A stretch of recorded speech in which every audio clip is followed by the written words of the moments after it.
بسم اللہ الرحمن الرحیم۔ خشخاش کے بیج سفید اور سیاہ دو قسم کے ہوتے ہیں، لیکن عام طور پر سفید بیج زیادہ استعمال کیے جاتے ہیں۔ پوست کے اندر سے جو نہایت باریک گول بیج نکلتے ہیں انہیں خشخاش کہتے ہیں۔ یہ عموماً مختلف پکوانوں میں استعمال کی جاتی ہے، خصوصاً کوفتے جیسا مشہور سالن تو خشخاش کے بغیر ادھورا سمجھا جاتا ہے۔ اس کے ساتھ ساتھ پیسٹری اور ڈبل روٹی کی تیاری میں بھی اس کا استعمال کیا جاتا ہے۔ کھانوں میں استعمال کے ساتھ ساتھ اس کے طبی فوائد بھی ہیں۔ خشخاش کا تیل بھی نکالا جاتا ہے، جس کے لگانے سے درد جلد ٹھیک ہو جاتا ہے۔ خشخاش میں صحت بخش اجزاء جیسے magnesium, manganese, iodine, zinc, thiamine, folate, calcium, iron, phosphorus, omega 3 fatty acid اور فائبر پائے جاتے ہیں۔ اینٹی انفلیمیشن خصوصیات کے باعث دیگر بیماریوں میں بھی مفید ہے۔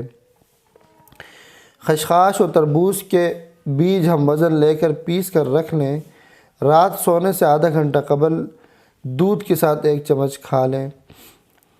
خشخاش کے پاؤڈر میں چند قطرے لیموں کا رس اور حسب ضرورت پانی ملا کر لگانے سے خارش ٹھیک ہو جاتی ہے۔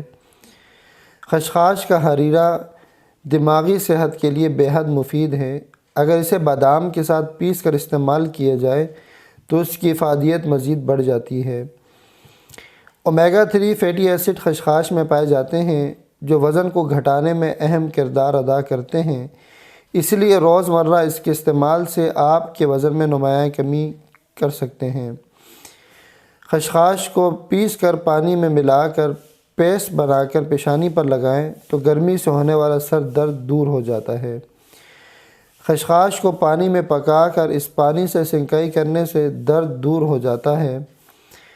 خشخاش کو پانی میں پکا کر 1 چٹکی نمک ملا کر جوشاندہ تیار کریں اور ٹھنڈا ہونے پر چھان کر پی لیں۔ نزلہ اور کھانسی ٹھیک ہو جاتی ہے۔ خشخاش جوڑوں کا درد دور کرنے میں بھی مفید ہے۔ اس کا تیل لگانے سے بھی جوڑوں کے درد میں افاقہ ہوتا ہے۔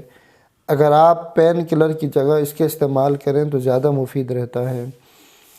خشک جلد سے نجات کے لیے اگر خشخاش کو پیس کر اس میں دودھ اور شہد یا پھر خالی دہی ملا کر جلد پر لگائیں تو جلد نرم و ملائم ہو جاتی ہے۔ سر کی خشکی ایک اہم مسئلہ ہے، کیونکہ اس کے باعث بال جھڑنے کا عمل بھی تیز ہو جاتا ہے۔ اس کے لیے خشخاش کو پیس کر دہی میں ملا کر اسکیلپ پر لگانے سے سر کی خشکی دور ہو جاتی ہے۔ امید ہے کہ آپ کو ہماری یہ ویڈیو پسند آئی ہوگی، تو ہمارے چینل کو ضرور سبسکرائب کریں اور بیل آئیکن پر لازمی کلک کیجیے۔ جزاک اللہ۔